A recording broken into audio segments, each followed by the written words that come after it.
हिंदुस्तान में हर संस्कृति की अपनी खास पहचान है। इन्हीं में जनजातीय संस्कृति के अपने अपने अनूठे रंग भी हैं।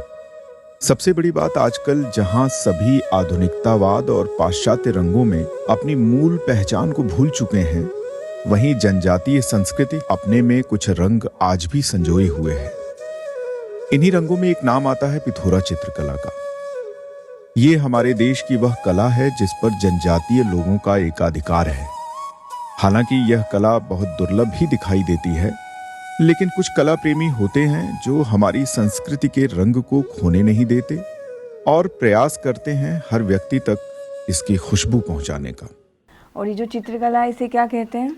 ये हमारा भील भिलाला और राठवा लोगो, गुजरात ना छोटाउदेपुर राठवा लोगो, अलीराजपुर भील न भिलाला, इन्हें पिठोरा करीने पूजे, इन्हें पिठोरा बोले और इन्हें पूजा पाठ करे और खूब सारी पूरा गांव ने सगा संबंधी ने बुलाने खावाड़ू पड़े, पियाड़ू पड़े, पूजा पाठ कर जे। इस कला के माध्यम से वे न सिर्फ अपनी संस्कृति बल्कि महापुरुष और देवताओं को भी चित्रित करते हैं। जनजातीय कलाकारों के द्वारा पिथौरा बनाने के दौरान पारंपरिक लोकगीत गाए जाते हैं और अपने पूर्वजों का आह्वान किया जाता है।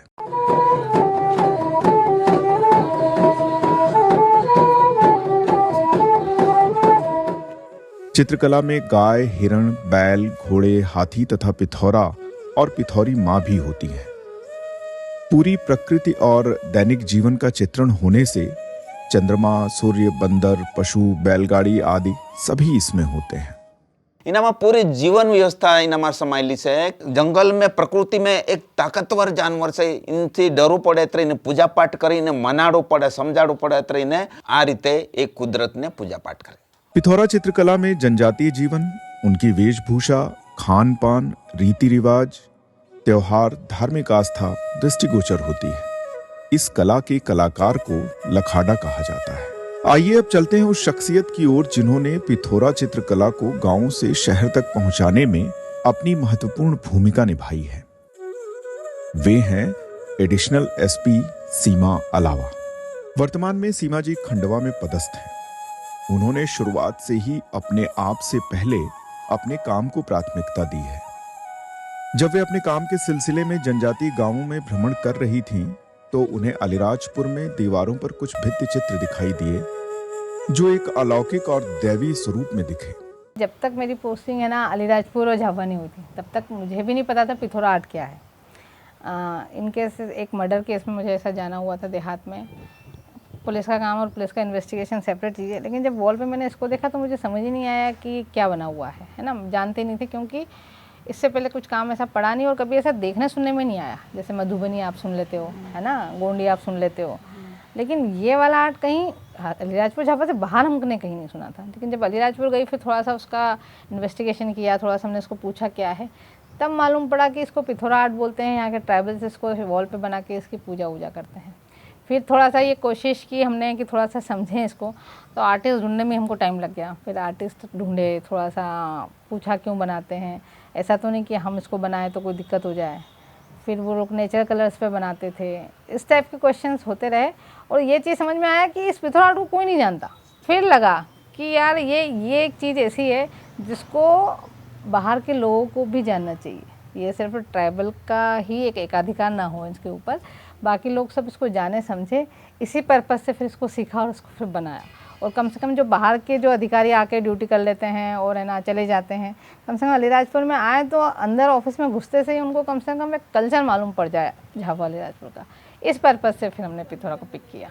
जब किसी नए काम को परफेक्शन के साथ करने की चाहत होती है तो समय तो लगता ही है। सीमा जी को भी पिथौरा सीखने में समय लगा, लेकिन उन्होंने न सिर्फ उस कला को सीखा बल्कि उसे जीवंत भी किया। तो हमारा काम थोड़ा सा है ना 24 आवर्स का है और हम लोग थोड़ा सा बिजी भी रहते हैं, लेकिन महीने में हमारे पास पूरे 30 दिन बिजी नहीं होता। हमारे पास कुछ टाइम कभी कभी ऐसा होता है कि हमेशा लॉ एंड ऑर्डर नहीं होता, हमेशा वीआईपी ड्यूटीज़ नहीं होती है, लेकिन फिर भी हमारा 8-10 दिन महीने में ऐसे निकलते हैं कि जब हम थोड़े से फ्री रहते हैं तब मैं है ना इसको करती हूँ। उन्होंने इस कला को आज भी कई शहरों और जनमानस तक पहुंचा दिया है। इवन मैं अभी अपने इंडक्शन कोर्स के लिए मैं ना यूके भी गई थी। वहाँ एक लेस्टर में एक होटल था, वहाँ काफ़ी पेंटिंग्स लगी हुई थी, लेकिन मेरा मन था कि यार यहाँ अपन आए तो एक पिथौरा ले आनी थी। जब इच्छा शक्ति हो जाती है तो कुछ ना कुछ हो जाता है। तो जिनका होटल था उनका यहाँ इंदौर NRI सम्मेलन में उनका आना हुआ, फिर बातचीत हुई, फिर ना मैंने उनको कहा, बोले मैडम आप बिल्कुल रोल बना के दे दो, हम अपने यहाँ लगाएंगे। तो फिर उनको मैंने अपनी गोंडी आर्ट और पिथौरा आर्ट दोनों आर्ट के कुछ पीसेस भेजे थे जो उनके होटल्स में लगे। तो वहाँ तक भी जो भी देखेगा कम से कम एक बार रिएक्ट करके पूछेगा तो किस टाइप का आर्ट था। पिथौरा इस लेवल पे आ जाए कि पिथौरा बोलते से आदमी को सोचना नहीं पड़े, उसको समझ में आ जाएगा ये किस टाइप की पेंटिंग्स हैं। पिछले कई वर्षों से सीमा जी न सिर्फ पिथौरा बना रही हैं, बल्कि नई पीढ़ी को वे इस विधा से जोड़ भी रही हैं। उनके द्वारा पिथौरा के प्रचार के लिए कई बार कार्यशालाएं भी आयोजित की जाती रही हैं, जिसमें पिथौरा और गोंडी पेंटिंग सिखाने का प्रयास किया जाता है।